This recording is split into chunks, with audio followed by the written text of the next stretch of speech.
Hi, welcome to a video of my flea market finds for today, Saturday, August 3rd, 2024. It's a surprise.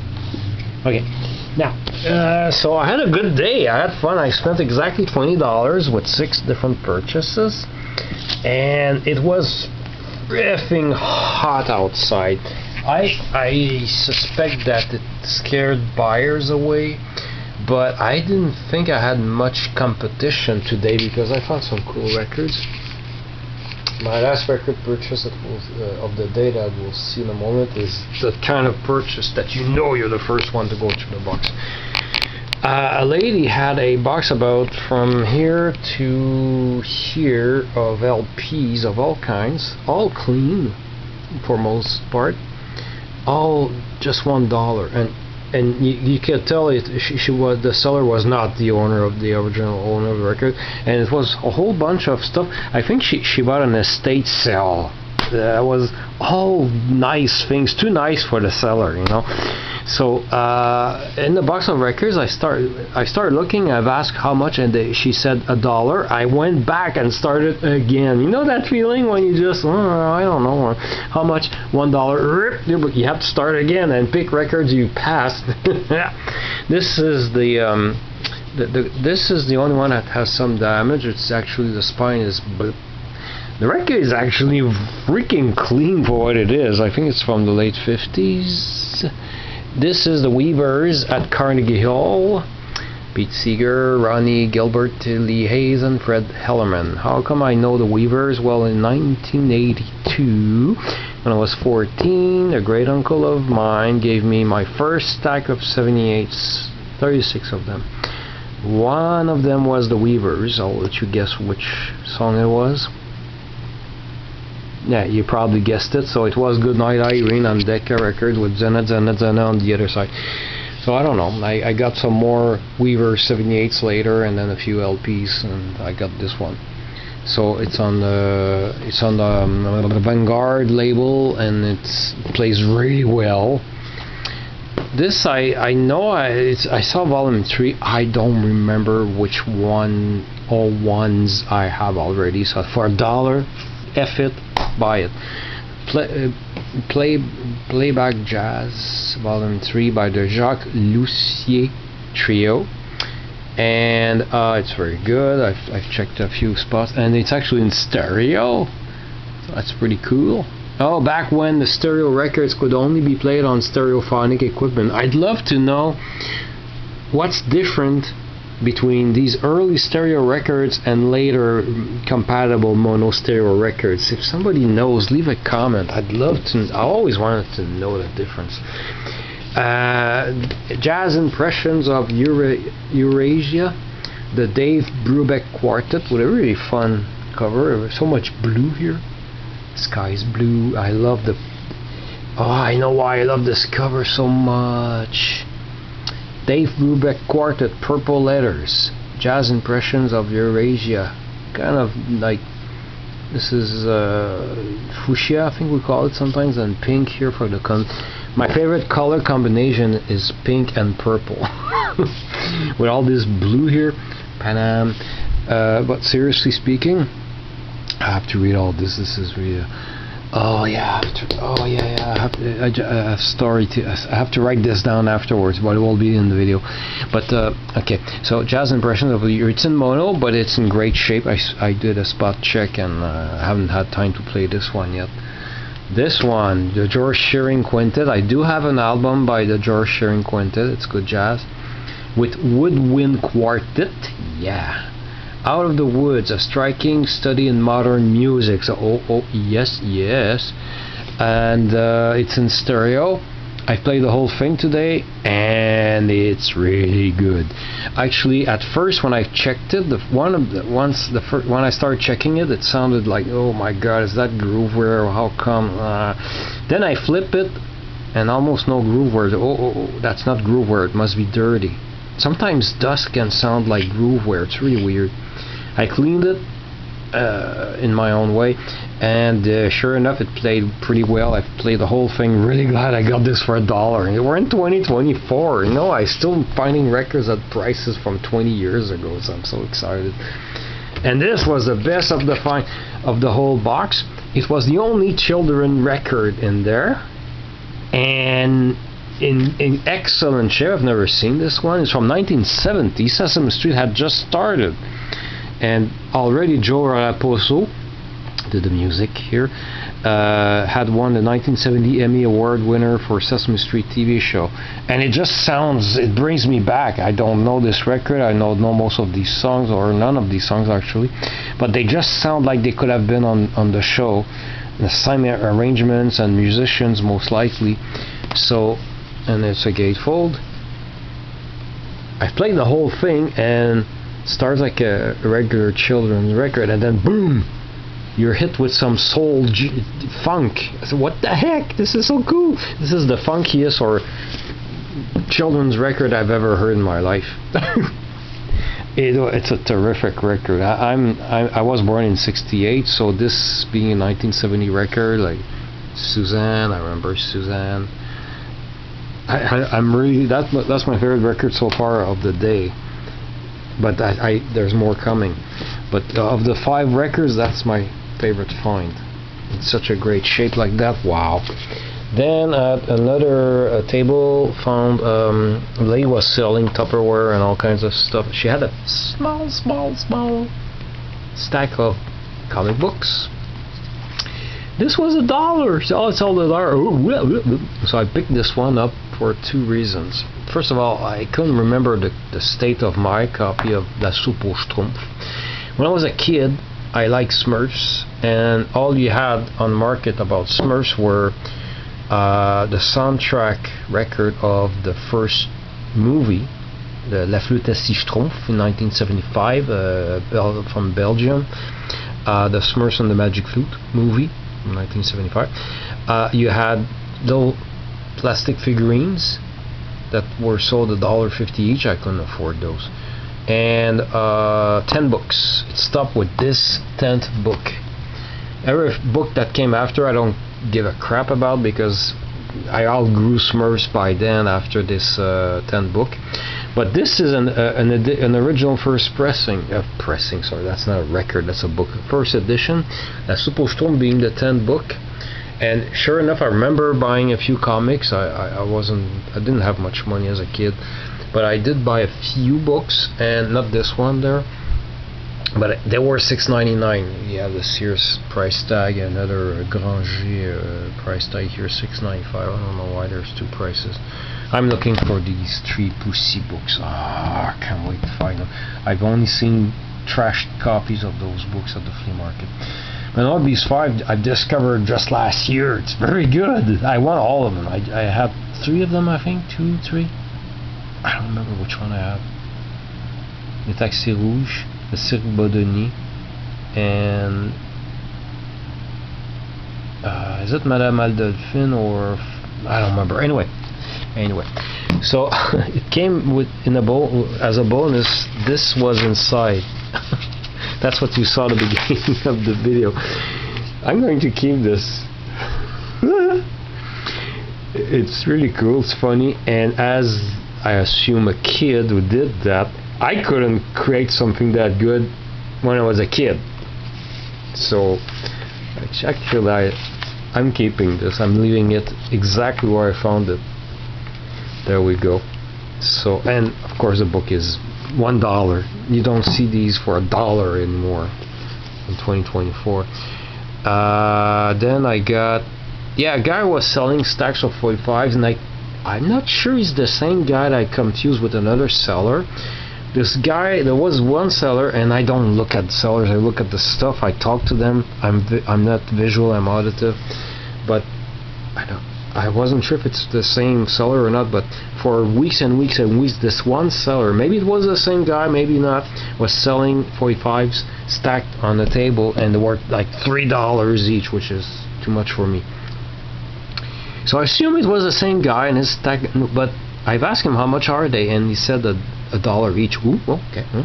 Went through them, and the ones I picked I didn't see earlier in this, like a few months ago when they were $3. But I got my boyfriend's Back by the Angels, which I think I got in a pile, but it was broken, a crack in the record, so I didn't have a proper copy of this, and this one plays pretty well.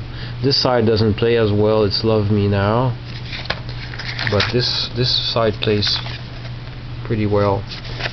Then I got this is trashed, but I'm so glad. The tape on the cover, this is from France. This has the Dallas theme on it, and yes, the disco version, the one I love so much. We used to watch Dallas. I love JR, and I've played it really loud in the house 3 times already today. So this has bad marks on it, scratches, and there's even a crack here about the length of my pinky, about up to here. There's a crack, and I still paid $1 for this. I really need it. That's my favorite purchase of the day. And the record is trashed. And when you look on Discogs, it's not rare. It's not rare, but if you order it from a French seller, you'll pay a fortune in shipping. So I'll put this back later. I don't want to tear the cover. And there was a third record that I left there because when I looked at it, it was warped, a little bit warped, affected by heat. I showed it to the seller. I said, there was this third record, but look, it must have been on the top of a pile and it caught the sun. And I wasn't lying. I wasn't making this up. Let me try to show. I don't know if this cheap camera will be able to show the damage. Trying to find it. Trust me. I see it here. Okay, so this is not the camera is not giving justice. So I was 100% sure that this would go on the turntable, but he said, you can have it. He was so honest, and he even said, and when I showed him the Dallas one, I said that one had a crack, but I don't care, I wanted it. He said, if it doesn't play well, come back next week and you'll pick another record. Never heard something like that. Like, he's so nice. I don't think he's the same seller. Well, I put it on the turntable. That's the first record I tested when I got home. It plays perfectly. I don't get it. It's really like affected by heat. We don't hear it. Wow, looks worse than it is. And the other side, this is Bo Diddley by Bo Diddley, so it's 100% analog, no digital crap. I'm a man on this side. My dream is to find a Canadian 78 RPM pressing of this on Rio. I want that so much. So another good table there. And then another table, the guy had some records. I was one of the first ones to go through them. Not the first one, because I saw that when I got there it was a rare record, which I have, so I don't care. And when I finished checking the records, it was gone. So somebody had bought the one record that was worth something. It was a Harmonium album, which is a French-Canadian prog band from the 70s. I would not have bought it. I already have it, so I'm not a reseller. So I got through the 2 boxes. All I got from is this Ventures LP, which has seen better days, but it's still enjoyable. I'm 90% sure I don't have it already, but if I do find it in my unsorted records, I wouldn't be surprised.